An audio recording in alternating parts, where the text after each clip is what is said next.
Good morning, everyone. My name is Ronnie Howard. I am the PR and Media Manager here at Cricket West Indies. Thank you all for joining today's press briefing. First, I just wanted to make the point that this press briefing is about the upcoming series, specifically India being the first series, along with the historic series in Nepal. And of course, we have subsequent Nigel. series in Bangladesh and He New has two Zealand. older sisters, Molly, aged 4, and Can Robbie, the media 11. please mute their microphones when you come on? She's half the Molly's media age. press conference, please.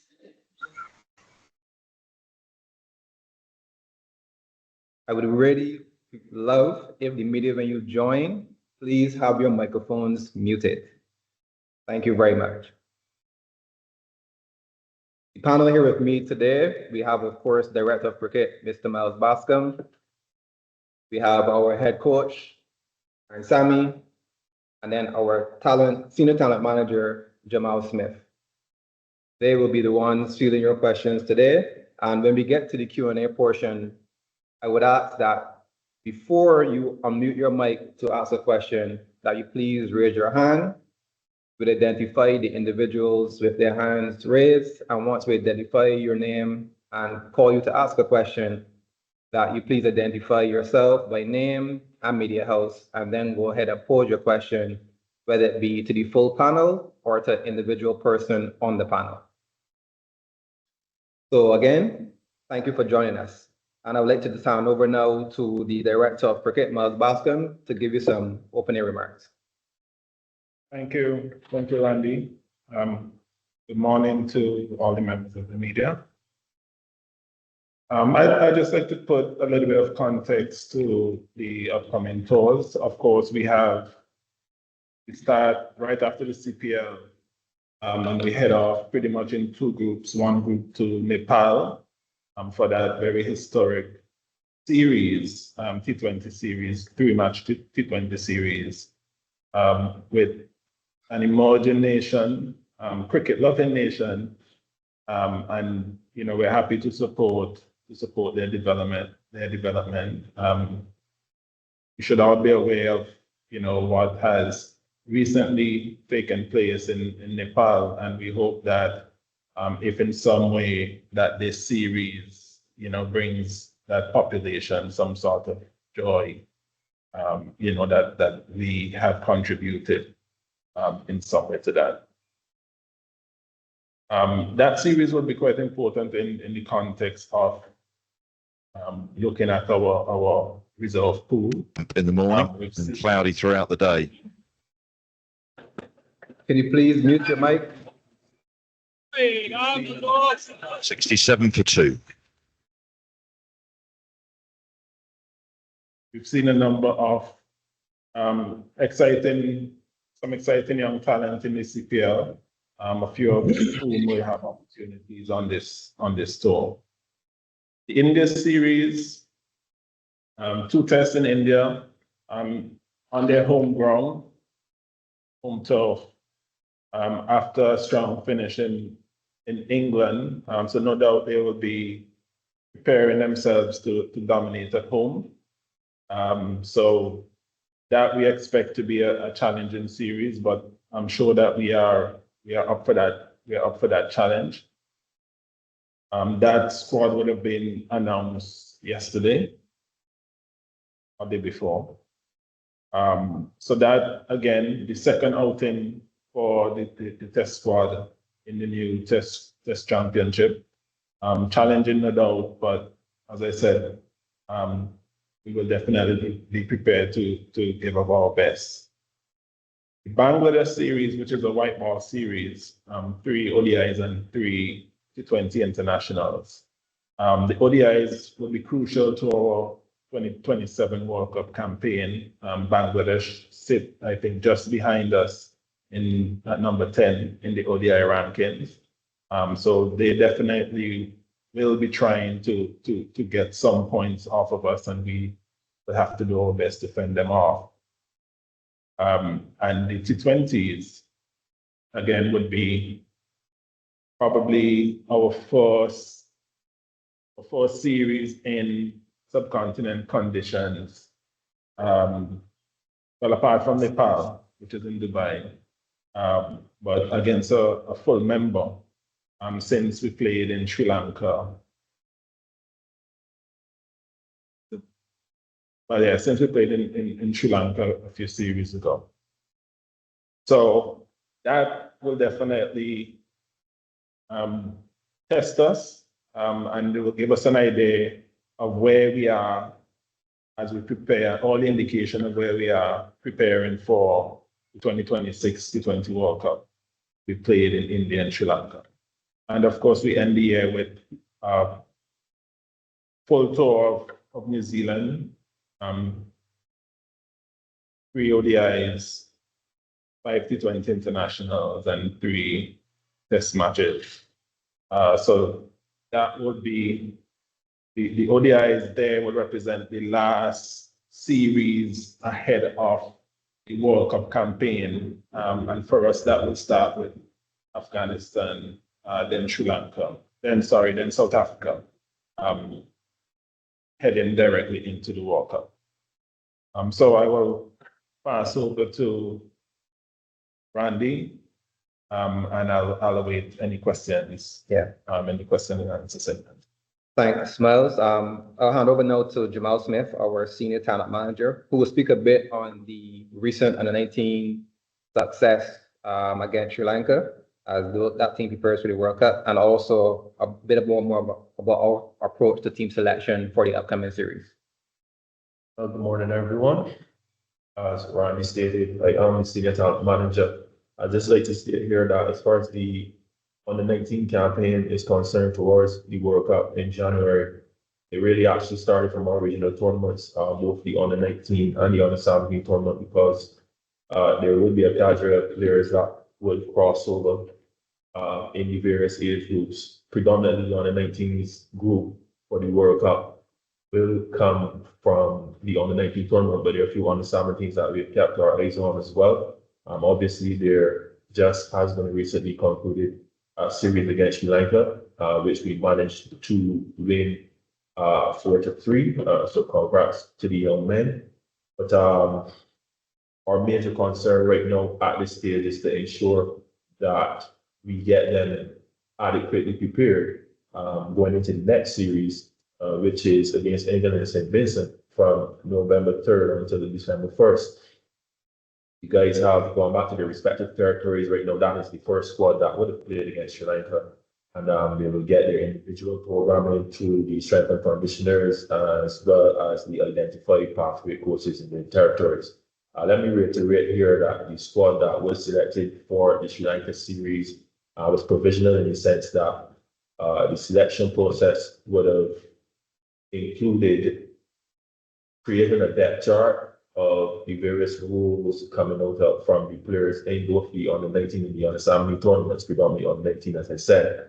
And then the skill sets that they have would have been evaluated by myself and the other talent identification personnel who were deployed at both tournaments to give their assessments and feedback on how the guys went. Also, we had a forum where we took into account what the under-19 and the under-17 coaches had to say about not only their players, but the players that they thought that stood out. So it was a collaborative effort in terms of gathering the information and the data on players, because obviously at this stage at youth level, there are some players that you might miss sitting from on high. But the aim of the system is to get as much eyes as possible. And obviously, once you see certain teams being created around particular players and so on, you know that you pretty much have a good gauge of where they're at and you feel more confident in selection. So that team, as I said, a provisional team, and then there obviously will be another provisional team headed towards the World Cup, which would take part in the series against England, as I said before, and then you would compile the information, basically all the data gathered from the 2 series, and then decide on the World Cup squad and into January. Like we preempt one or two of the questions as relates to that squad, as relates to, let's say, the likes of Mitchell and Andrew, who for all intents and purposes is available in terms of being eligible to play, and he would be expected to feature in the World Cup. Also, there's Michael McKenzie, who's not a part of this squad against Sri Lanka simply because he was a part of the St. Lucia franchise. So, as I said before, the talent ID network is pretty wide in terms of trying to capture just the guys that are here doing really well and the ones that we should keep our eyes on in terms of those skill sets. Won the series, and now we're heading into the next series, and then we will have another assessment before that final World Cup squad is finalized. Thank you, Jamal. Now we'll hand over to Coach Darren Sammy, who can give us a bit of a preview on the upcoming series, as well as his thoughts on the team selection as well. Thank you, Randy. Good morning to all. Yes, our second test series in the test championships. And like I said, when I took over the job, when you looked at the first three assignments for the team, where it was Australia at home, India away, and New Zealand away, we saw it was three blockbuster series. However, with the brand and the style of cricket that we want to play, India, we all know is going to be a challenge. It's a place that I think since 1983, we've not won a series there. And I think that in itself speaks volumes. What we trying to achieve when we go down to India. However, I'm so glad that Jamal and the Thai ID and Miles is there, and probably the way we go about selecting squads. And something I've spoken about often is identifying the roles that we feel that could be executed first, that will allow us to be successful, and then we put the personnel and the skill set to match the role that is required. And that's how we came about the squad for India. And I'm really looking forward. They got some guys returning based on the skill sets. They got some guys who have missed out, but all in all, I think we've put in a really good squad based on the roles and skill set that will be required for India, and I'm looking forward to it. If you're playing nobody really exploiting this is in like a really hard way. That'll help you. Please mute your mic, please. I know the director said we leave straight away after the Caribbean Premier League, where we'll have two teams. One is the T20 team, which I'm also keeping a very close eye on, and I'm really excited about. I must give credit to Cricket West Indies on the Breakout League. I think that really helped us, unearth some talent leading into the CPL. And then, with the Nepal tour, some of these talents getting an opportunity to perform, being selected. I'm also going to be looking at that very closely whilst we're over in India. But all in all, we're looking forward to both tours. Firstly, getting the test team, the 10 days we have in India prepared and ready for the challenge. Thank you, Coach. Now, as I said earlier, for those who would have come on after the introduction, the rules of engagement for today's press conference as it relates to the Q&A, please first raise your hand. Once I've identified you, please unmute your mic, identify yourself by name and your associated media house, and then you may go ahead and pose your question either to the full panel or to the specific individual which you would like to answer that question. We will start off with Mr. Philip Spooner.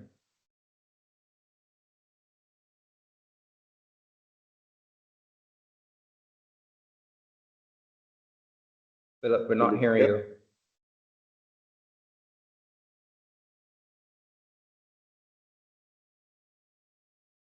Probably Still not hearing you, Philip. Philip is muted. I finished that. It was short saying. Can everyone else please mute their mic until I call your name, please? Thank you, Jonte. Philip, we'll come back to you.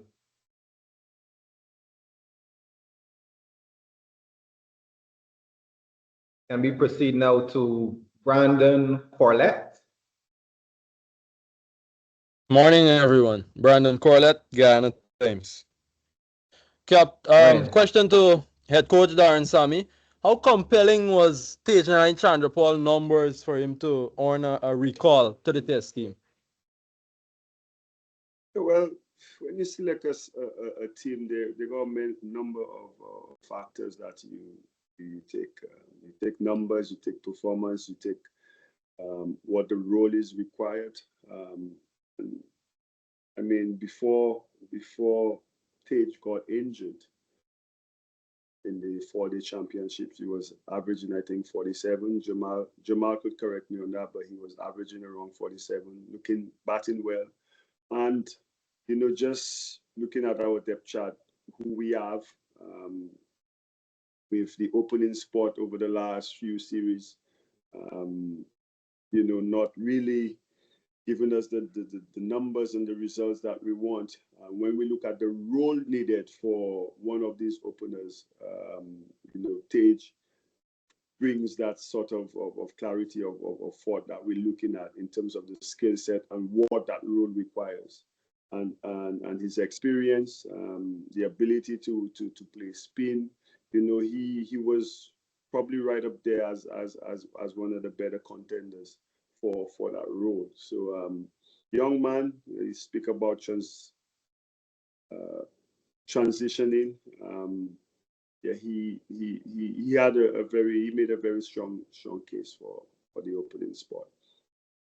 All right, coach, final question. How do you keep a guy like Kevlin Anderson motivated after that nightmare start to his test career? And go to Kesh Moti. Will we see Moti in test colors anytime soon? I think he was rested. Yeah. First one, Kevlin. I mean, he's been one of our better, best talented batters over the last 2 seasons. What he's done in the competition that gives you the opportunity to be selected. Nobody could question the performances he's put in.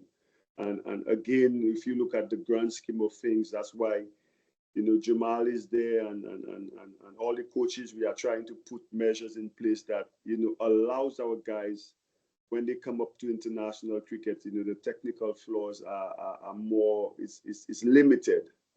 Yes, it was a tough one for Anderson. I mean, making your debut against Australia in an attack that have all five bowlers in the top 10 in the world. So it was not an easy baptism for him. However, one of my greatest assets, to be faced to motivate and inspire and saying the right things to be able to keep a youngster like him motivated. We believe in him. We believe we've earmarked him as one for the future, and we'll continue to work on him and with him, Floyd Reefer and all the technical coaches that we'll have from a batting standpoint. We'll give him all the necessary tools in order for him to remain motivated and be even more technically sound. Moti, what Moti has been doing for us over the last 18 months, you can't question, his commitment, his performances. However, my conversations with Moti, as well as the workload he's had, in all the cricket that we've played. Also, looking at the CPL, looking forward to the World Cup. We decided to give him a rest. It might be a short rest because he's got to come back soon to be in the ODI team for the Bangladesh series. That's what happened. Moti, you could see some of the guys who've not in the Nepal series. All these conversations would have taken place, to better manage the workload of our players. But Moti is a very strong contender, in all formats. I think probably he's still one of our highest paid contracted players. So we understand the value he brings, but we also have to manage the player. And even Moti, I watch him in the CPL, he's been doing excellent. But if you understand, I think Moti's left hand is so swollen, you know. But again, it speaks to the volume, the character of the guy, you know, being able to play with little niggles and stuff like that. But yeah, we just decided to give him a rest based on the conversations that we had. All right, coach. Thanks. All the best. Thank you. Next, Mr. Junior Codlin.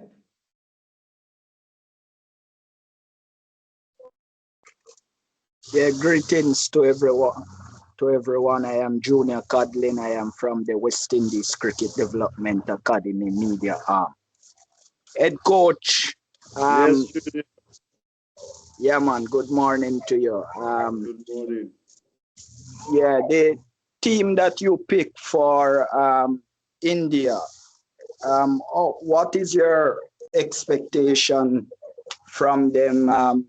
We see and know what happened with Australia here at home, but these guys, what's the process when you talk to them? Motivation, from a motivation point of view, that you know, what goes into you, because you have a brand to protect as well, and the biggest is West Indies. So what is the conversation with the captain and with the players that you brought back into the test team, and also those that are coming in? What is the responsibility that you impress upon them for the region and for the millions of fans that are watching West Indies cricket? Yeah. Thank you for your question. I think it's not just one conversation. It's a continuation of the brand. First of all, how we want to play, the betterment of skills, but to me, most importantly, the belief in oneself, in one's ability, in one's technical ability as well, you know, and trusting the process. I did say from the top, you know, you heard me mention it's been 34. Well, I'm 43. I'm 42. I was born in 83. So it's been 42 years that we've not won a series in India, and the challenges that it faced. However, for me and the squad is understanding what we're trying to achieve and the processes that we have to take in achieving those things. So mentally, I will always motivate and say what and put the guideline as to how we want to go out and play. And then what it takes is the constant drilling in of the work to improve on technical, the technical area, to continue understand what strategies that we have to use, and it all boils down to the execution. So myself, the conversation with the captain, I'm fortunate that, you know, I spent a lot of time with Roston over the last 6 weeks here in the CPL. The discussions that we have, the plans that we on how we want to play, and again instilling that type of confidence in players. That yes, we're going down to India. Yes, nobody have won, but if you look at how we've played cricket and the games that we've won, and every time we've won a game, it seems like it's historical. You know, Australia, you look at Pakistan, in Pakistan, Australia in Australia. And for us is to continue instilling that belief, matched up by the work we put in to bring the technical aspects of the game up to where we could compete and win matches. Yes, wonderful. Head coach, when you just took over the captaincy, you had New Zealand here in the Caribbean, and they weren't ranked above West Indies, but you were able to marshal the troops and got the better of them. embarking on this tour of India and seeing that New Zealand would have gotten the better of them, does that sync well with the kind of plan that you have to take this West Indies team forward? And with that being said, thank you for your time and no further question. Thank you so much. For sure, this would be one of the areas we look at as to what the things New Zealand did in India that allowed them to be successful. You know, the type of players they had, the way they went and play. We definitely will be looking out on that and see from the roles that we have and the personnel, and see how best we could emulate something like that in India. I am from my end, and I'm pretty sure I could speak on the rest of the staff. The 10 days leading up to the test match, we'll be drilling in all these things and planning very well as to how we're gonna beat India in India. We definitely going down there with the mindset to win. We're not just gonna go down there and think, oh, it's India. No, New Zealand went there and did incredibly well, and that we should take inspiration from. But again, is understanding the things that New Zealand did against such in those conditions, and try to emulate it with our guys as well. Next, Mr. Garvin Richards. Hi, good morning, Garvin Richards, DVS Radio in Dominica. Good morning, Coach. Good morning, Miles. Good morning. Yes, we're seeing the return of Alec Athanaze to the West Indies team, and based on the press release that had to do with his ability to play spin. We're just wondering, what's the status on Cavem Hodge, who was, on the West Indies team last year, was one of the leading scorers for the West Indies in 2024. Was any consideration given to Cavem for selection for the team to India? You want me to answer, Jamal? You want to answer? So what? You want me to go ahead? Because I mean, I could answer. I think all players are always up for selection, And again, just to reiterate, the selection process, the guys involved in selection, we have 2, 3 of us here, include the captain, include the analyst who's not there, and yes, Cavem Hodge have always been considered for West Indies selection. The return of Alec, again,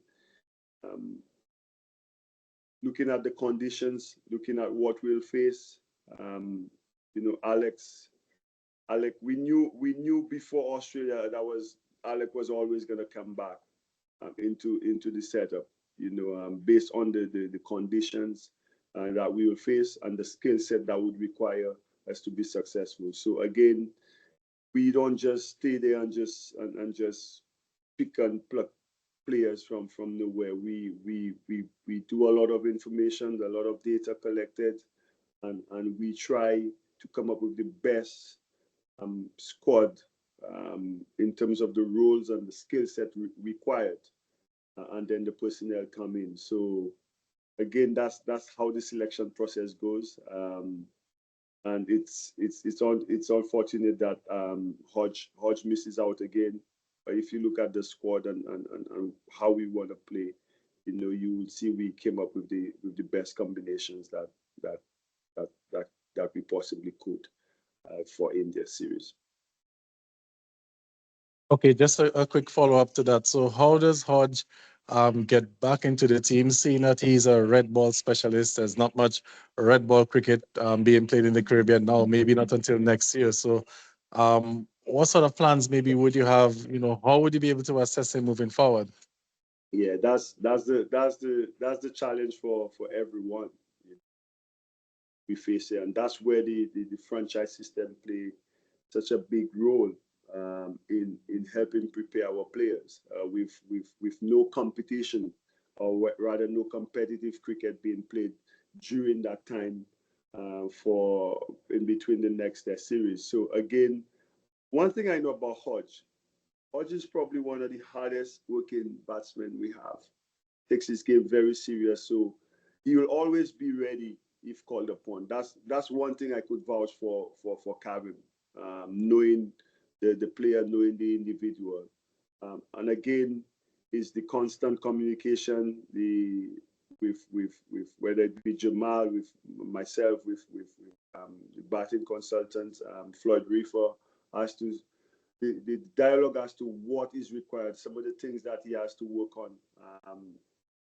moving forward, and again, the franchise system would be there where the continued work is happening, and in the absence of competition, that's what we gotta rely on. There's also maybe an opportunity for him to. I mean, we don't have the HPC yet, but I'm pretty sure.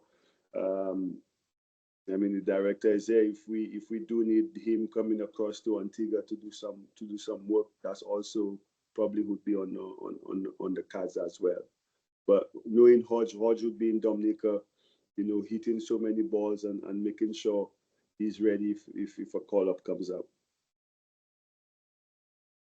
Thank you very much, Coach. All the best in India. Thank you. Next, we have Mr. Ian Watson. Morning, everyone. All right. Good morning to you, Sammy. I saw that Graves included in the test team did not play in the CPL.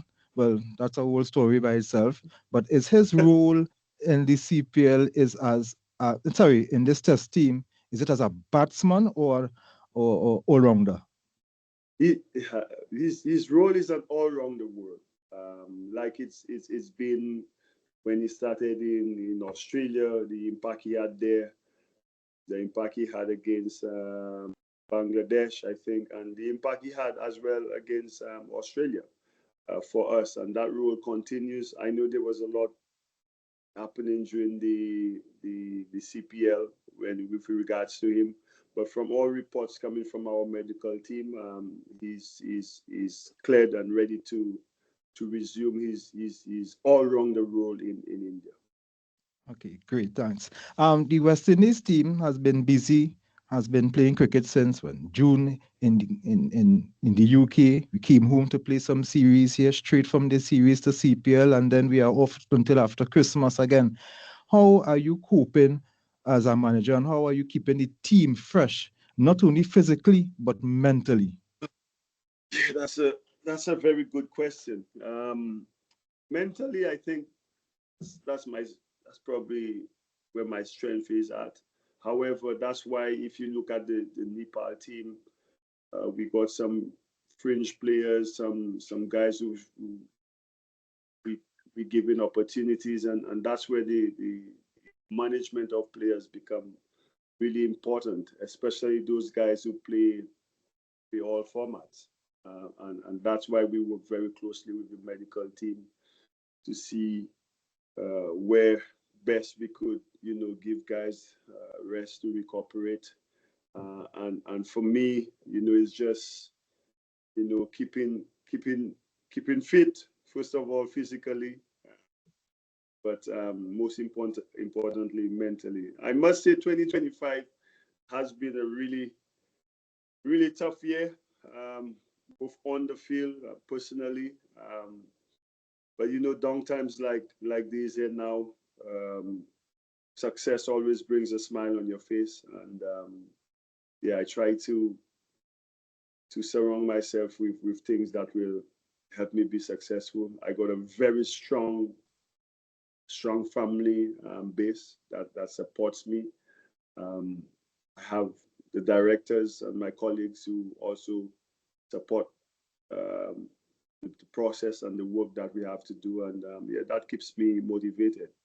When I'm not motivated or inspired, trust me, you guys, the public, will be the first to know. Okay, great, thanks. And speaking of fringe players who came into the Nepal team, I see that in the St. Lucia Kings, you brought in Ocean Thomas, to the Kings, and that suggested perhaps maybe you had some plans for him in long term for West Indies. He started off very good, but he kind of faltered. Do you have any plans for Oshane Thomas getting the help that he needs to wear the maroon colors again? Well, here's the thing. This is a tricky question because I mean, I'm here doing the Kings job. First priority is to help win. But like I said in an interview, whenever you see players come through, you always think of West Indies, because to me that is our cricket. That's the end goal, and how this player could come in and have an impact. Oshane Thomas, I mean, I remember watching him bowl a 4-over spell in New Zealand, in Sri Lanka, and getting 6 wickets. And I think I reminded him of that the other day, and he said, "Coach, I had 6 wickets in the first 3 overs." So, but then you fall back and you see how fit he was, and that's one thing I've always said to Oshane: you need to get fit, and get back to that place where you were bowling 140 clicks and you were slim and everything was in good rhythm. At this moment, he's not physically fit in terms of what he's put in. But I could tell you what I've seen in the Kings, St. Lucia Kings, is the willingness to just work on fitness. And with that attitude, he's always going to be one, when fit and bowling well, could be an asset for West Indies. Thank you so much. And one last question before I go. I know you played against him last night, but what are your thoughts on Shea Hope's current form? He has some good form. He hasn't scored under 23 in the current CPL. We have a lot of cricket coming forward.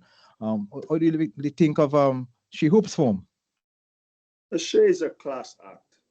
So, our leading batsman in ODI cricket over the last 3 or 4 years. The way he pays attention to his preparation, the manner in which he goes and scores his runs, is good signs for us. With the Test series coming up, I mean, since I think 2017 or 2018 it was in England, we looking for that type of promise that he showed, scoring those 200s at Headingley, I think. And I'm looking forward to having those runs and that batsmanship in the Test series in India. And knowing Shea, he wants that as well. So the more runs he scores for us, the better I think he could put the team in a position to win. And I trust in his ability, because I see his preparation and the amount of work that goes in. And he performing is a result of the preparation he puts into his craft. All right, thank you so much, and all the best tomorrow evening. I wasn't too sure if I could ever ask a CPL question, so I'll leave it like that. Thank you so much. All right, next we have Mr. Roger Tracy. All right. Good morning, Coach. Roger Tracy here from Massive Hit Cricket. Morning. So I'm a big believer in selecting players when they're in form, or as we would say, when they're hot. Dave Chanderpaul obviously has been recalled. He's only played 3 professional games this year. Obviously had some injuries during the first class championship. Showed decent form, but he just hasn't played a lot, was not involved in the A-team series. Are we confident that with the body of work behind him, he, we're putting him sort of in a position to be successful? And another part of this question is also, is Brandon King being considered as one of the opening options? We've thought about this, but look, the way Brandon batted in the Test series, albeit it was really challenging times, but what Brandon showed was, especially in that second Test, was the maturity. He has the temperament to score runs. Yes, he's opened in the white ball format all throughout his career. But no, we've not considered that. I think what we saw at number 4 looks quite promising for Brandon. And again, yes, Tage did have a full first-class season. However, what we saw, and we've been speaking to him on his preparation, even before the squad was announced. The conversations with Floyd, with Jamal, myself, building up to what we expect, the role that we looking for him to play, and the understanding of that role. That gives me hope. I mean, look, if you look at the test series that we played and the brand that we're looking to play, I mean, somebody like Tage, somebody like Craig, these guys, the way the style and that role they bring into the team is so important and critical to our success. And in the absence of Craig, the next best person that played that type of similar role would have been Tage, and we're hoping that the build up before what he's been doing here in Guyana, preparation he's been putting in would be good enough to be executed in India. All right, I take with note that Rodman and Shimron are both missing from the Nepal tour. I assume they're being arrested, but both gentlemen also missed the series against Pakistan, the T20 series against Pakistan. And now, obviously, both came back immediately for CPL. Is Shimron Hetmeyer in particular, is he available for selection, Darren? Well, okay. Some of the guys like Rovman, if you look at Shofane, who else? Moti, Shepherd. If you look at the workload of these guys, Rovman for sure, he has been battling a wrist injury that prevented him from playing in the Pakistan series. I mean, he pushed it through the CPL. He requested time off for him to further look at it. Moti and Shepherd, because of their workload over the last few months, we gave them time off for that. Shofane was also, because of his workload. Mr. Hetmeyer, also requested that he was unavailable for that Nepal trip. So again, like I said, it's not always a bed of roses. Some things we don't say, but it's always a challenge. I've said it. When I call somebody and tell them you've been selected for a certain series, and I have to ask if you to everyone, do you accept the selection to play for West Indies? It's something that I must do because we don't own the players. We could only select from what's available to us. Hetty has been one of our promising, talented players from the under-19 level. However, the scope of things there now, you could only select and hope guys accept the selection. Okay. But he's always available. He's always available. Yeah, from our side. Okay. Jason Holder and Sherfield Rutherford, were any of these guys considered for the test series? You want me to answer? Yes. Yeah, I mean, Shofane, that year he had last year, the ability to play spin. I mean, I planted a seed in his ear from, I think, over 6-7 months ago, when we knew we were going to play against India. And he promised to get back, but again, with the workload that he's had, I mean, he's playing more franchise cricket. He's been playing all of our white ball games, full CPL. And he requested the time to recharge his batteries. So that I can't fault him for.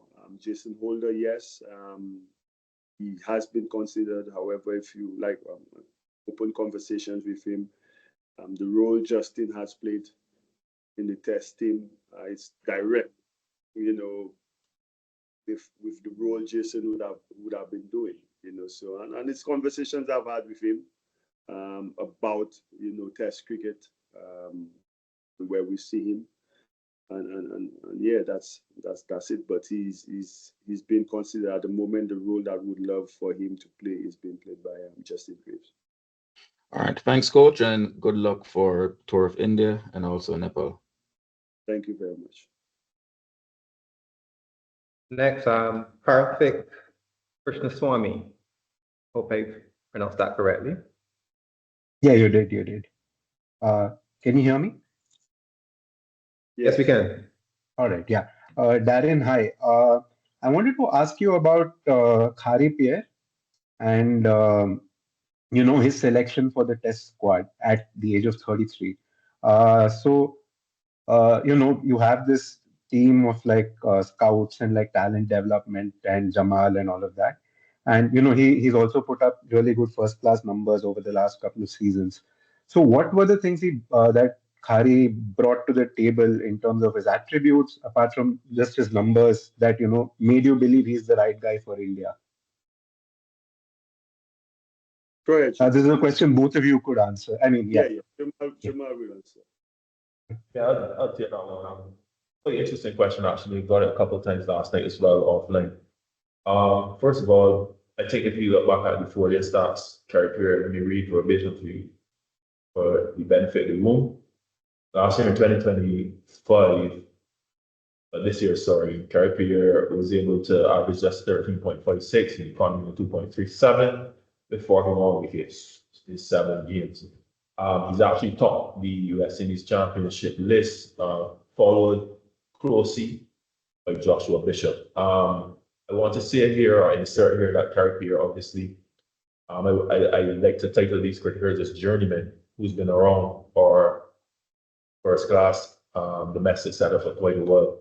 He's always been a consistent enough performer in terms of the areas that he bowled and the role that's required. Then he's been afforded the opportunity to play just a level above the A team, or I think the solitary or the tour that he would have had. He's always just shown just enough, but last year in particular, or this season I should say, we felt that he bowled really, really well. He was going off to India and not necessarily would know the conditions that would meet you up there, because go to India, you can get 2 types of surfaces, really and truly.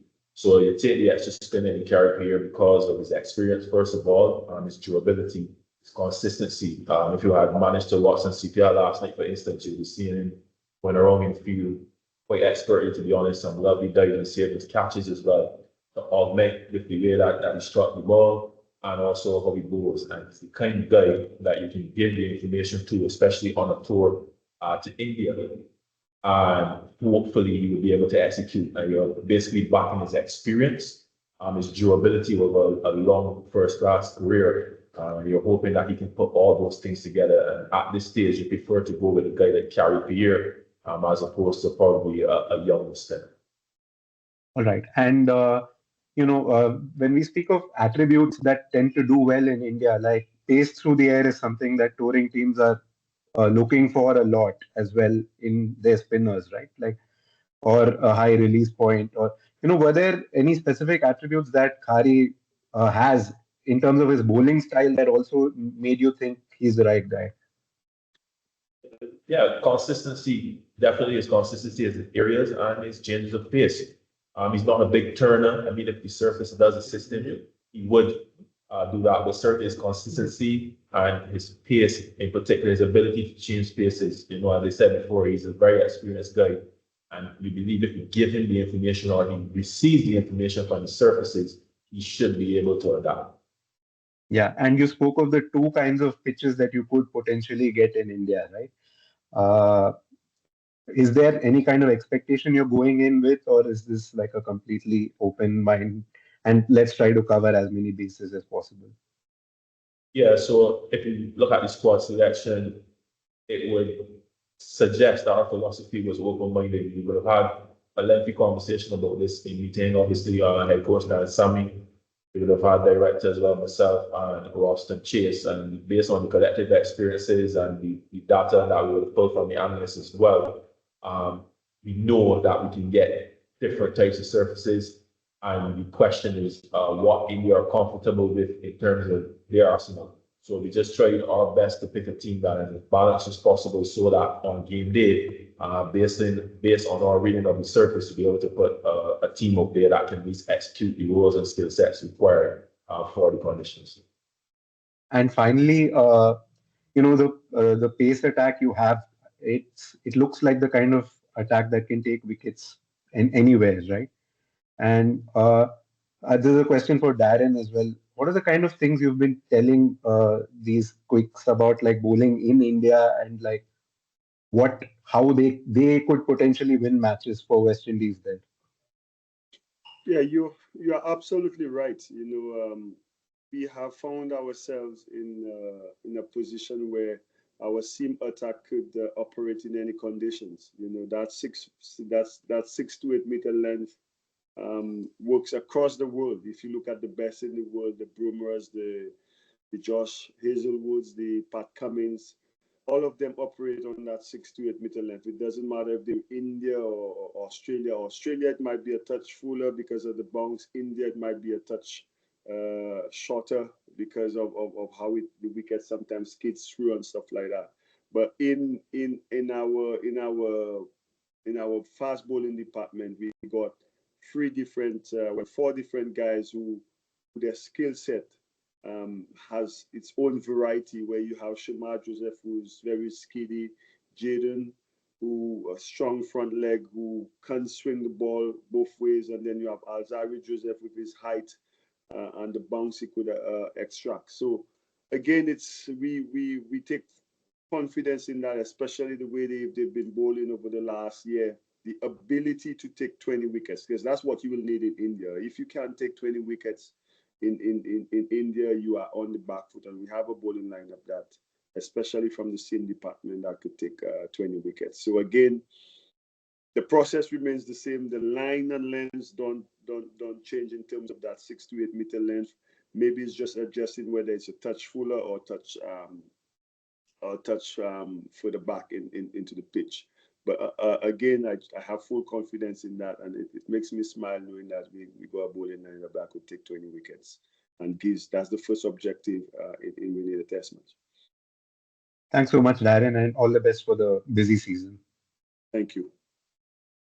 Thank you, Karthik. Dennis Health.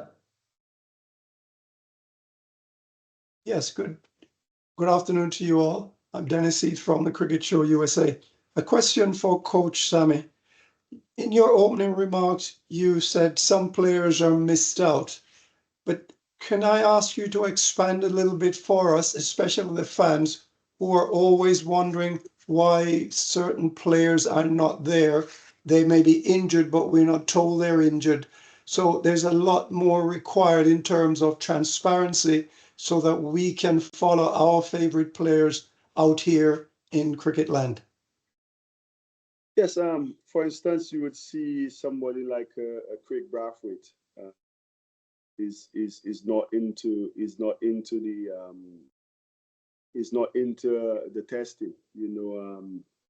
I mean, what Craig has done for us throughout his career. I think he played 98 or so consecutive, the most consecutive test matches for West Indies. However, over the last 2 years, he's lost some form, and again in trying to also give other guys an opportunity to fulfill a role that's not given the numbers and over the last few series. He misses out, but that doesn't mean that's it for Craig. I want to make that clear. Like I said, the way he bats, the skill, the role he brings into our test team is so important.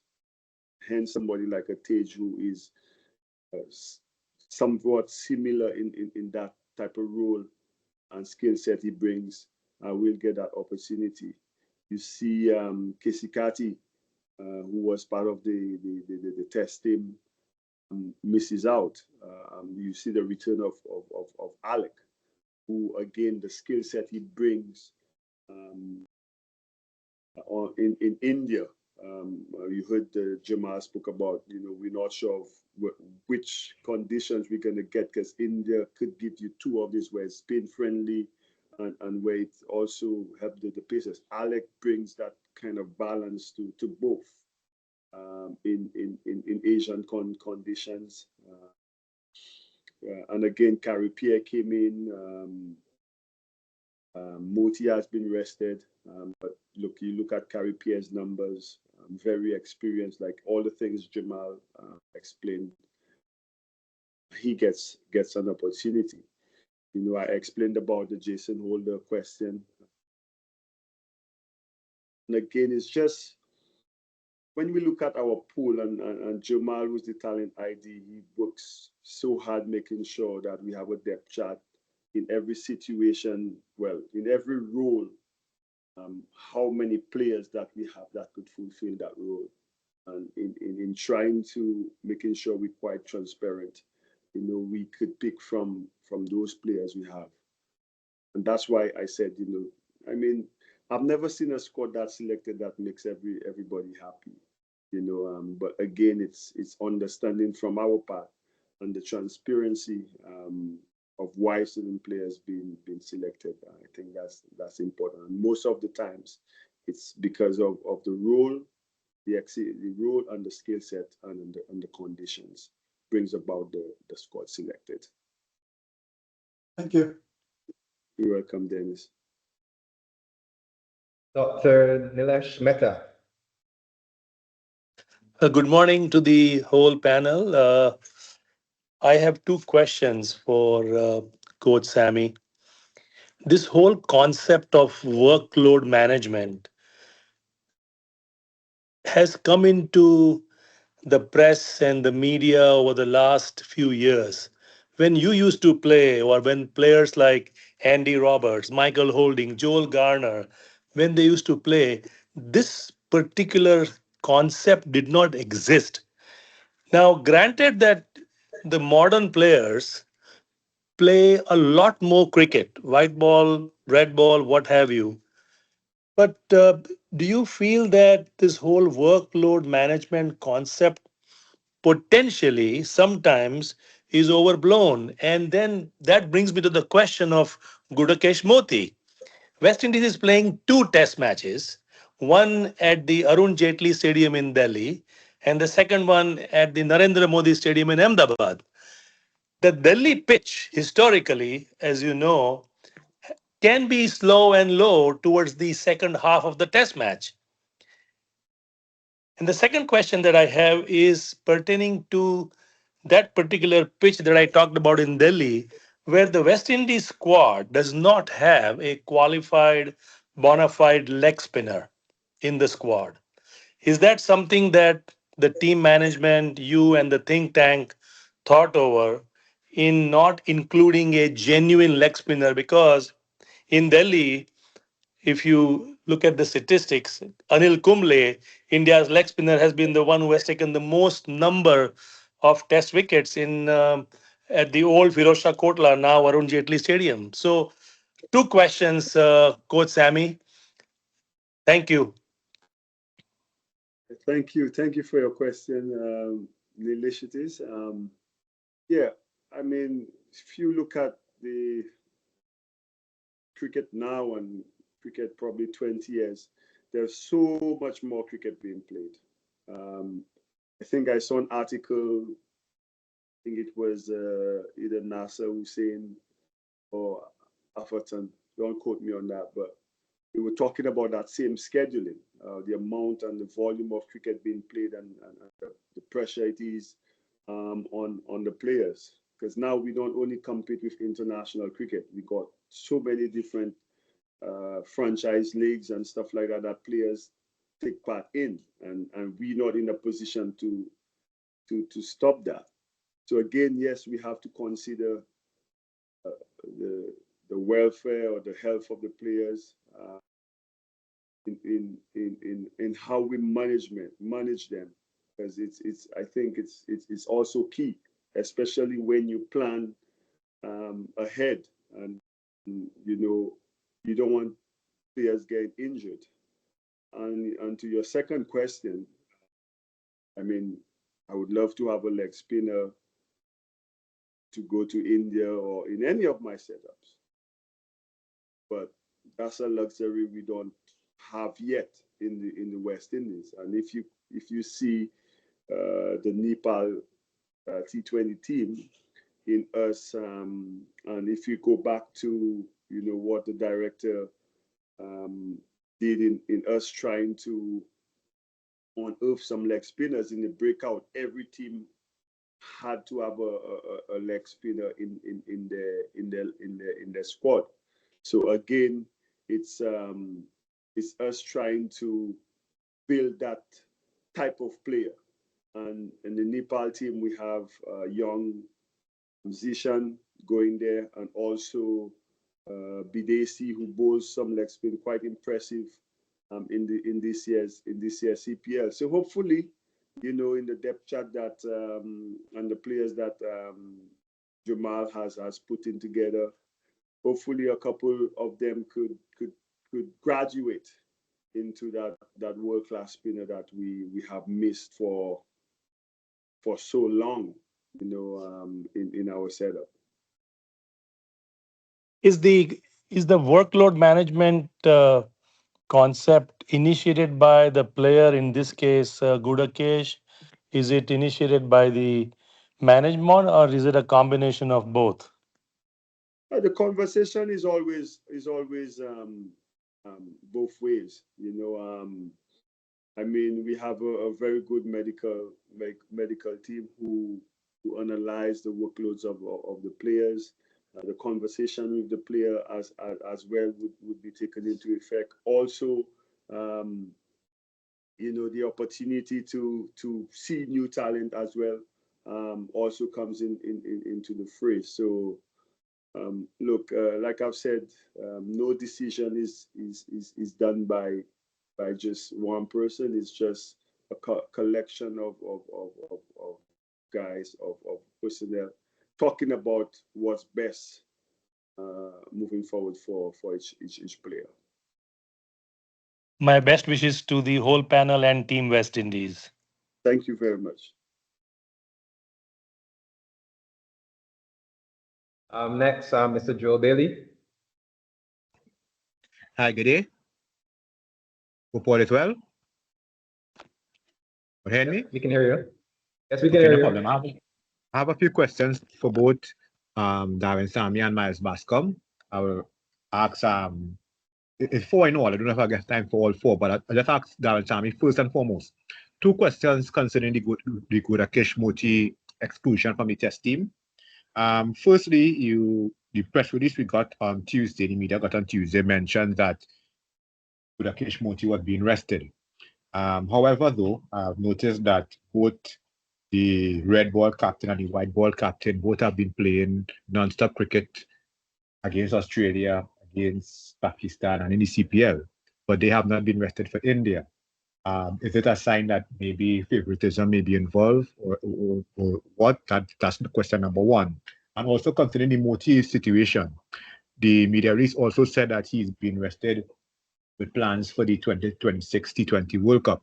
But I remember Darren Sammy mentioning many times before recalling Chase and Hope and also Brandon King in the test team that there are no white ball players or red ball players. Every player will be considered for selection. So it's a contradictory view that we are now seeing that Gudakesh Moti has now been pigeonholed as a white ball player. So that's the first two questions I want to ask. Both directed to the coach, Darren Sammy, the coach/selector.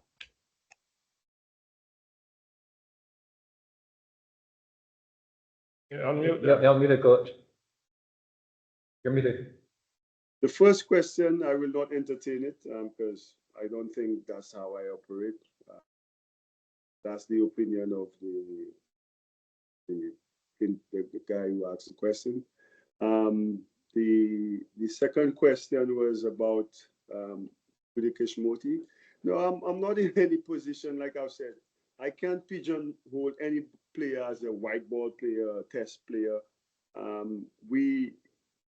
Like I said earlier, we spoke with open conversation with the player. What we're looking for from him.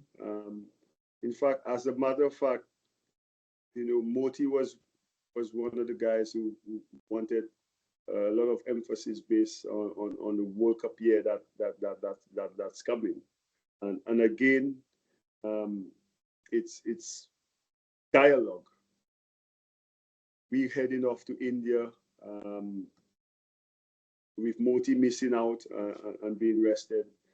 Presented an opportunity for Caribbean, who's been a real seasoned campaigner in our regional tournaments. That doesn't take away anything from Moti. I know he's very adamant of being in the white ball setup, and obviously going to Asia. I mean, he was there the last time West Indies went to Pakistan with Warwick. But if he's rested, he can't be there. And Moti and I, we and the other panel, we had good discussion. Moti is quite clear with the plans that we have for him. And that's that. There's no favoritism. There's no biasness. There's none of that. I don't operate like that. Maybe people may have a different view, but our decisions from a selection panel is quite clear and fair. All right, the other two questions I wanted to ask. Firstly, about the recall of Alec Athanaze to the test team. I know before the Australian series, there was an interview you did in Dominica, and you asked about Hodge and Athanaze, and you mentioned about the average being in the low 20s, and that the roles you wanted the team to play, the roles you wanted, they didn't fit the roles. But what has changed for Alec Athanaze to come back in the team, seeing that he has had no red ball cricket between then and now? And the question I'll ask to Miles Bascom, I'll ask it one time to get off my chest. The team for the Nepal team, the technical staff, I noticed that there are three bowlers in the technical as coaches. That's Jerome Taylor, Otis Gibson, and Nikita Miller. What about the batsmen? Who will be coaching the batsmen, or who will be working with the batsmen in Nepal? Thanks so much. Enjoy the rest of your day.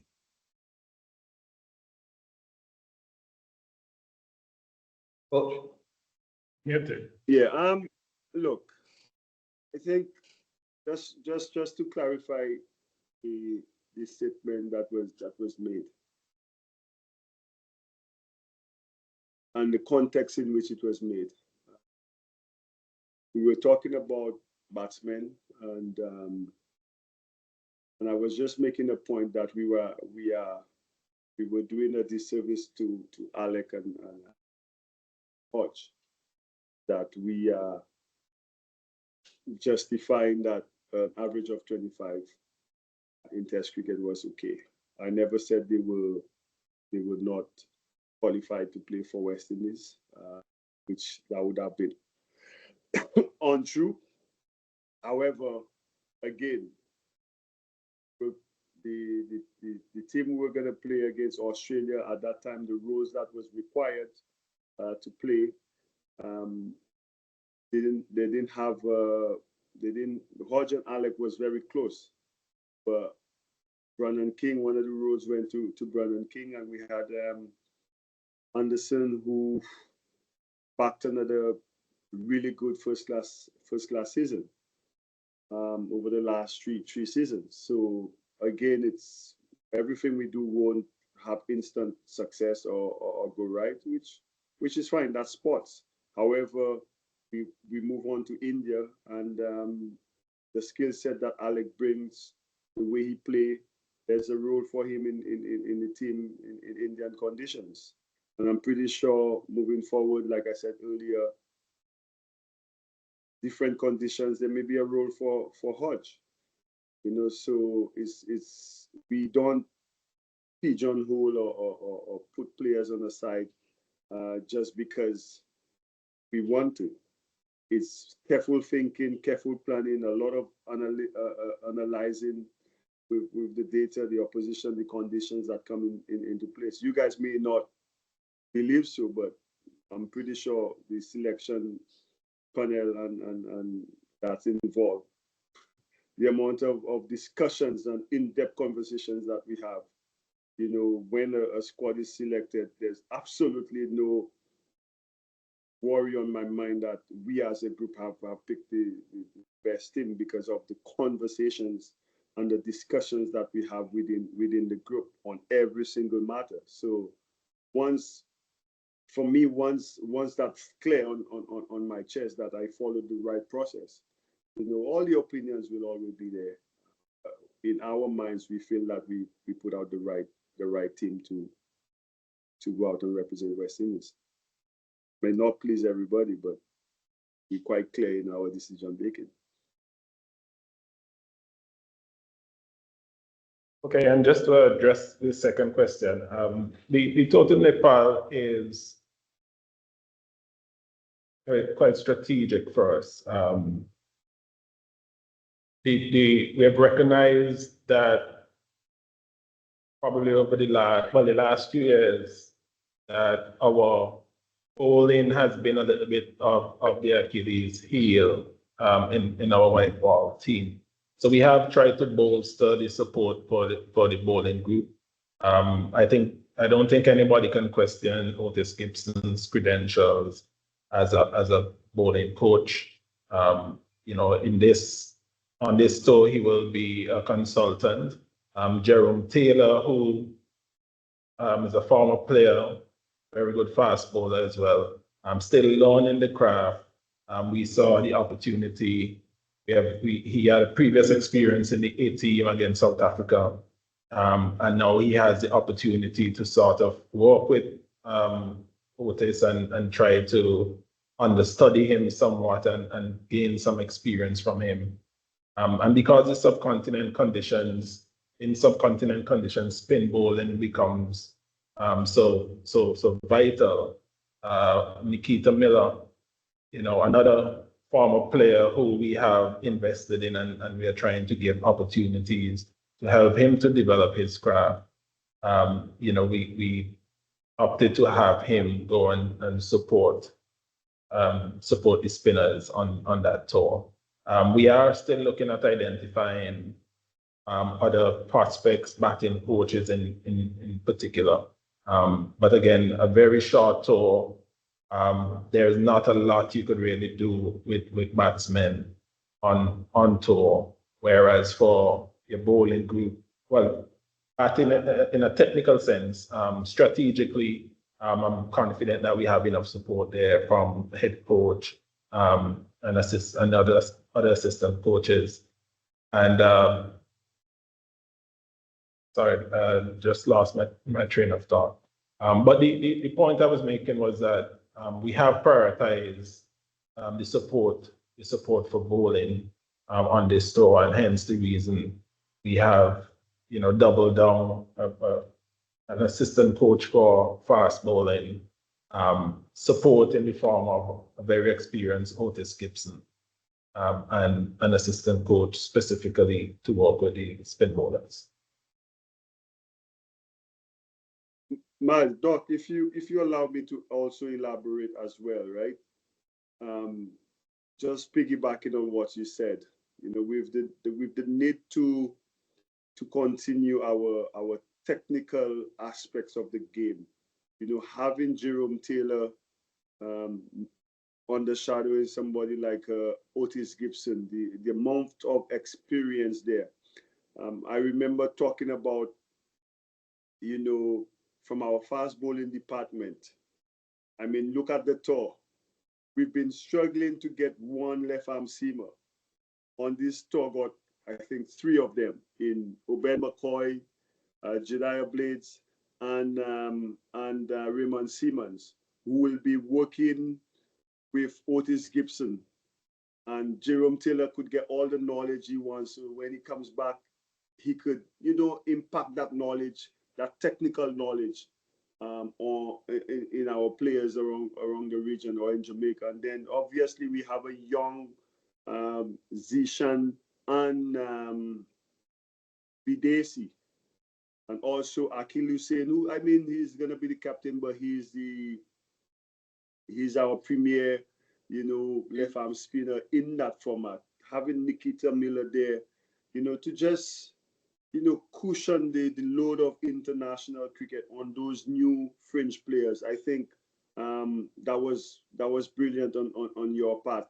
It ticks so many boxes for us from a coaching standpoint and from easing the players into international cricket and having that type of coach there for them. The other guys in terms of like Kyle Mayers, who's been there, Django and the batters, young Akeem and all these guys. The other coaches are way capable of being effective on that tour. And I'm actually looking forward to the feedback, especially from our fast bowling department. Well, seam bowling department, where we've been trying to put right in that format, especially. And that Nepal tour could unearth some really, talent that we've already seen, blossoming in the CPL. Mr. Spooner, are you with us? Just checking to see if you're available this time. Yes, thank you. Can I go ahead with the question? Go ahead. Thank you very much. Good afternoon, everyone. Appreciate your time. I just wanted to ask Darren, especially you spoke at length about Otis and his skill set, what he brings to coaching. Considering that Andre Coley had 1 or 2 test matches against all odds overseas, was there any consideration to him being part of the coaching setup as well?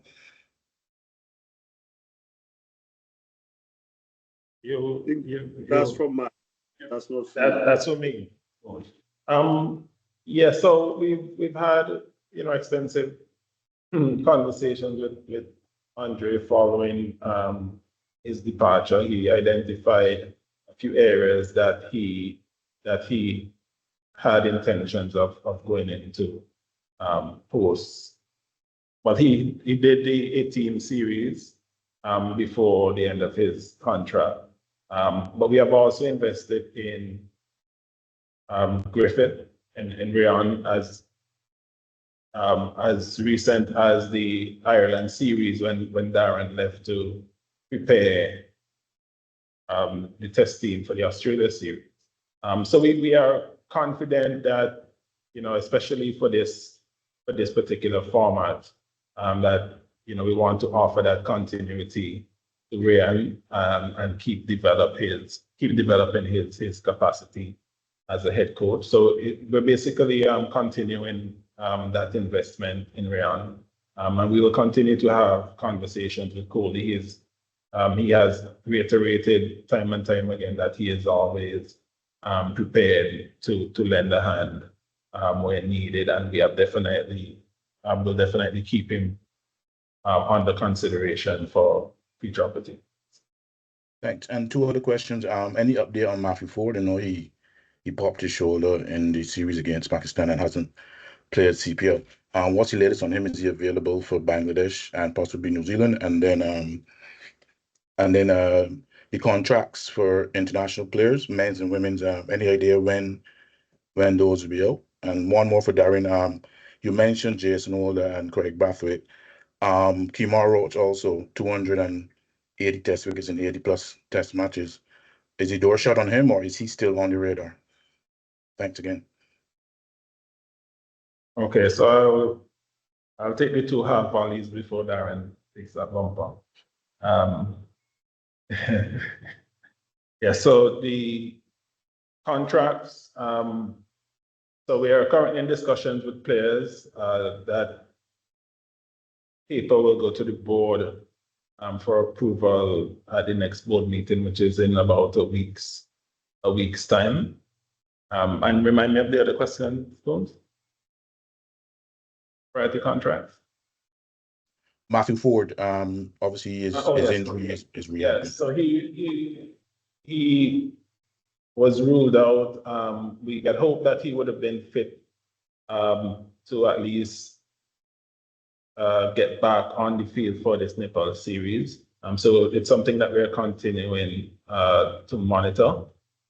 He is in the very capable hands of our medical team, and we'll continue to update on his progress. But he definitely was not fit to be considered for the Nepal series. So the next assignment would likely be Bangladesh, and we hope initially.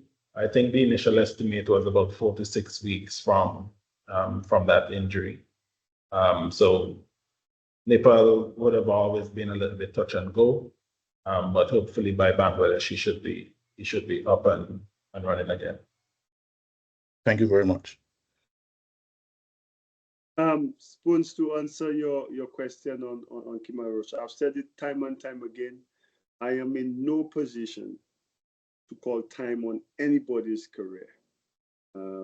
If Kima is still playing, he will always be up for selection. However, if you've noticed, our bowling department, especially the fast bowling department, has been good. That is going really well, and the competition for spots are still there. But I do understand and value the contribution that Kima has done, and I'm pretty sure he'll continue to do.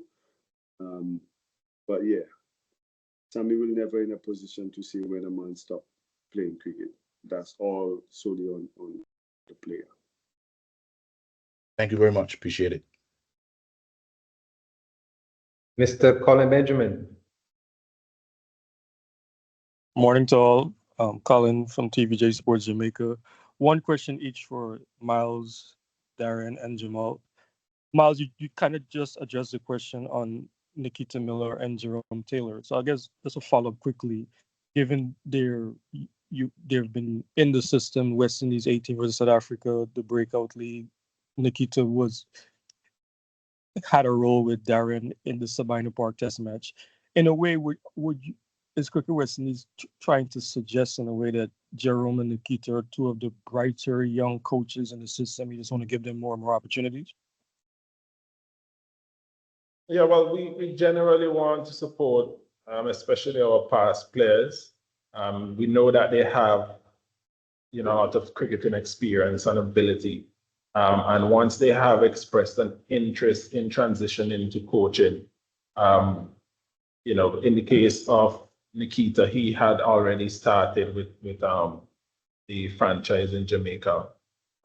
Jerome reached out, he expressed that interest, and we are basically trying our best to ensure that they have these opportunities to grow, and it's not limited to Jerome and Nikita.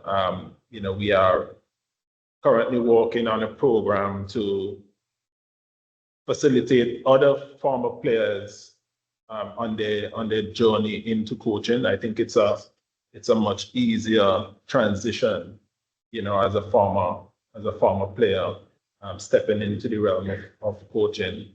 We have a coaching development consultant who is currently working with a number of former players who are interested in making that transition. So Jerome and Nikita, yes, they're two of the force, but hopefully there'll be many more after that. Thanks. And for Jamal, obviously, how can I say this? The whole year as West Indies have been playing, there's been a lot of debate about Sammy's role as a selector, and in a way, your role has been kind of ignored. So I guess you've talked in this press conference already about in selecting West Indies teams, the whole depth chart concept. So just talking about Tej and Chandapal, obviously in the Australia Test series, there were a few white ball players who were given opportunities in the Test series. I'm just curious for someone like a Evan Lewis in the whole opener discussion, is he part of the Test match depth chart currently? All right, let me just preface that by saying that the players in our pool, our hope is that they will always be available for all formats. Let me start there. Evan Lewis, you would have mentioned, you would have heard Sherpian run for his name floating around. And you will have seen the concept where, certainly for this last Test series, we try to incorporate some of the white ball players into the setup. Of course, there's a divide throughout the region and the cricketing world on whether it can work. But the point is, these guys are generally our marquee players, and the mere suggestion of Evan Lewis says to me that you are looking at the quality of the player and not necessarily the format that I don't want to use the word bit stuck in, but the format that they've been playing in for a particular period of time. So you are correct in saying that someone like Evan Lewis would be on the depth chart. The difference here would be based on the conditions and what you're trying to achieve. In terms of that role, Craig Brathwaite will occupy that role, you know, that stodgy kind of opener that's going to put in the hard yards, especially along the other players that you have, Shea Hopes and the Ross Chases and the Brandon Kings, who in theory, you believe will be able to move the game forward, because we can't concede that one of the weaknesses of our Test team in recent years was our ability to transition the pressure in terms of scoring. Again, this is not perfect science, and it's from a purely theoretical standpoint. But the idea is to fill the role with the player with the requisite skill set. And at this stage, you would take a Taylor and Sean Paul and say, okay, he's had relative success, particularly on the subcontinent. Yes, he's been a little short of work, but he has that rigidness about him in his batting, and he has been putting in the work. We would have started the conversations earlier than you guys would have known. To just reach out to Taylor and say, okay, this is the position where you're at. Look for the full gamut in terms of the medical staff, figuring out exactly when he'll be back on the power and so on and so forth, and then putting together plans in place for him to start his preparation. I think you call it a technical handover or something like that, Miles. And what I'm trying to get at is that, you know, the old adage in the Caribbean is horses for courses. I think that's where we're trying to get, and it's not something that's going to happen sincerely overnight. It's not going to happen overnight, but certainly because of the role that we believe will be required in India, Tej Narayan and Paul may come out over Evan Lewis in this stage, who, if I remember correctly, has a few concerns around his injuries as well. So that's the standpoint. And just to take it a little further, there will be other players on that chart. There will be guys that would have opened back in the first class tournament and so on and so forth.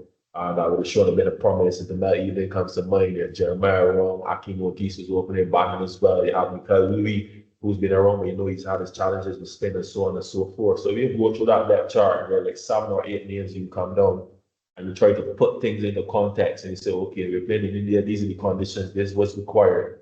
That's how you kind of whittle it down there to 2 or 3 candidates, and then obviously the numbers will come into play if the numbers can separate them. And I think that's something that we need to be realistic about too in the region right now. Sometimes the numbers just don't separate players.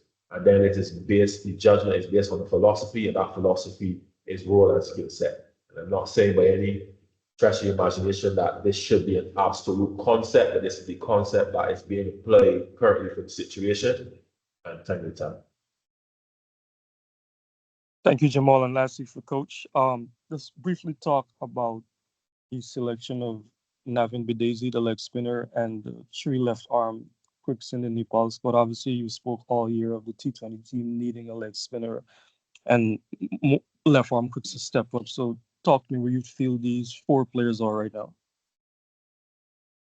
Yeah. Thank you for your question. I think look, you look at, you know, the breakout, and again I will emphasize that, you know, the need for continued avenues for us to showcase and unearth talent, and the breakout maybe some people was against it because it was a T20 format, but if you see this year the amount of players that came through, Bidesi was one of them that came through and show his skill set in the breakout, and he reminds me when he bowled of a Samuel Badri type of bowler who probably could bowl in the power play, bowl in the middle, very consistent around that area, that good length area that brings challenges to batsmen.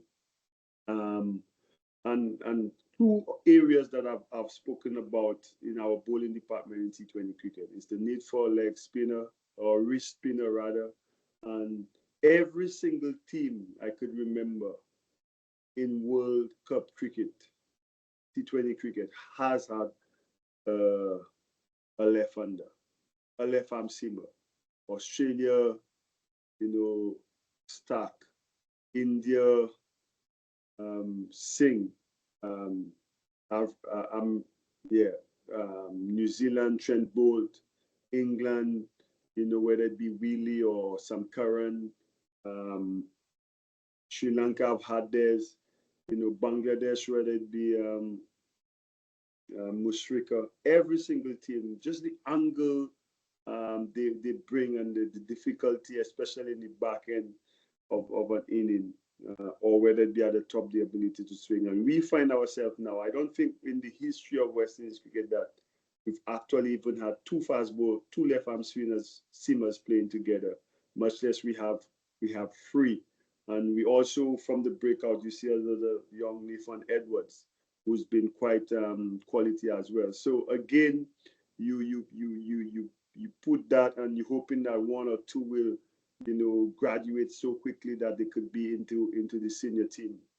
We gave Jedediah, the exposure, but the way Rahman Simmons have been bowling, in all phases of the game gives me, and I'm pretty sure the selection group, confidence. It makes us excited about the prospects, the promises is shown through his performance.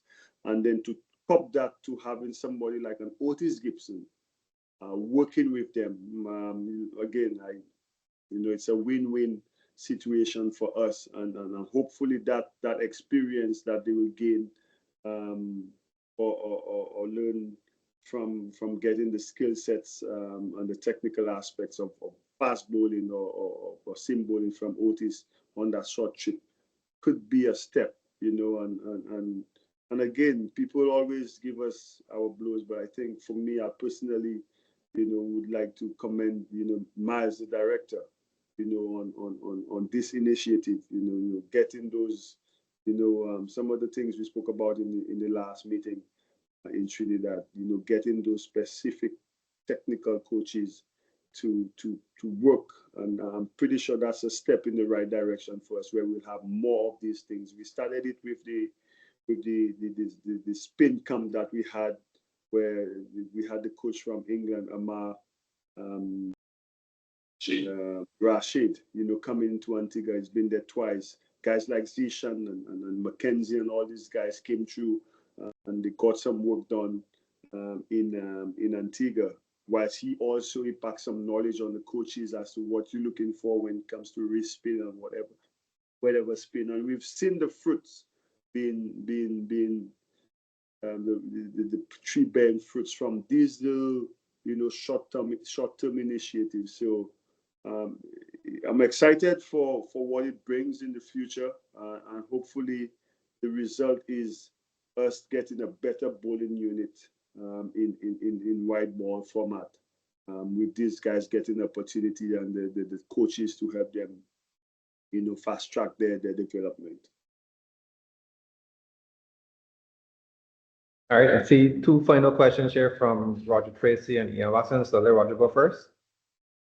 All right, Roger here again with Massive Hit Cricket. I think this one is perhaps going to be for the director of cricket, Miles Bascom. We've seen, the recent trend of, teams like India, England travel with, larger squads, 17, 18-man squads at times. And for me, I quite like this because, I feel, you're sort of keeping more players together, more players sort of being ready, more players training at a high level. And we recently selected 16 players during the home series against Australia. And it seemed as if we were perhaps going in this direction, but we've suddenly gone back to a 15-man squad for an overseas tour, just trying to get a sense of what's a rationale behind 16 men in the Caribbean, if it's for the reasons I just mentioned. And now we've gone back to a 15-man squad in India. And if you look at it, for example, we have two spinners. It's likely we're perhaps going to play two spinners in both test matches. But if someone comes up with an injury, then we're pretty much stuck with one spinner, and we're really far away from the Caribbean. So just trying to get a sense of why have we gone back to a 15-man squad to travel to a tour of India. Yeah, so generally our standard squad size is 15. In the Australia series, we had the opportunity. I mean, when we're home, it's a little bit easier and I would even say cheaper to have an additional player, and we try when we have the opportunity to, have a youngster with the group, somebody who is emerging and will gain a lot from being around the team, pick up on some skills and get some expert support from the coaching staff. Ideally, I would love to send 20 guys if possible to India, just because of the facilities, the amount of work that I know could be done with them while they're there. What we do have as an advantage is the fact that Dubai, the UAE is not too far away. So we'll have another batch of players who won't leave down there until the first. So if there are any challenges in that 10-day preparation period, we'll have a few players close by that we can choose from, as opposed to having to send all the way from the region. But to put it simply, it's mainly a financial consideration, because beyond India, we go straight to Bangladesh and then to New Zealand. So it's difficult to work out exactly at which point you need 16 or 17, and then at which point you send them back. Otherwise, you end up in a situation where you have to take 16 or 18 players right through from late September to Christmas, pretty much, right? So that's the challenge that exists, and that is the financial reality of West Indies cricket. We would love to be able to carry a full contingent. I mean, you just have to look at the difference in the size and the wealth of the organizations to understand why England and Australia and India can do that. And we have to really be very strategic in the way that we try to implement initiatives like that. But definitely something that we wish that we could do more often, especially for our tours. Thanks, Mavs. Final question from Mr. Watson. All right, good day again. I'm not seeing the Super 50 schedule in wendyscricket.com. Are you able to see when and where is the Super 50? So we are still walking through. Initially, we had a schedule starting on the 18th of November in Trinidad. We just had a cricket committee meeting, and we have a board meeting next week where we expect to formalize and finalize our schedule for the entire 2026. 25-26 financial period. So very shortly, you should see formal announcements for dates and format of our domestic tournaments. Okay, thank you so much. Thank you, Miles. Thank you, Coach. Thank you, Jamal. Thank you, members of the media. It was a pleasure having all of you here, hearing your questions. I hope that we were able to provide as many in-depth responses and transparency as I'm sure a lot of you would appreciate. I think we have made it very clear a lot of the challenges and issues that we face as an organization, but however, we're working strongly together to be able to bring West Indies cricket back to the place where everyone here wants to see it. So I appreciate again all of you taking the time out today to come and pose your questions. Look forward to seeing the reports that come out of this press briefing, and I hope we can rely on your support in the coming series, India, Nepal, Bangladesh, New Zealand. And I know everyone is looking for, coaches first are looking for a lot of support as the boys go overseas to do the best that they can and bring the best in the show. So appreciate everyone being here. Thank you again. And we will be in touch, I'm certain, over the coming weeks and months as the boys take on their upcoming opposition. Thank you and good afternoon to everyone.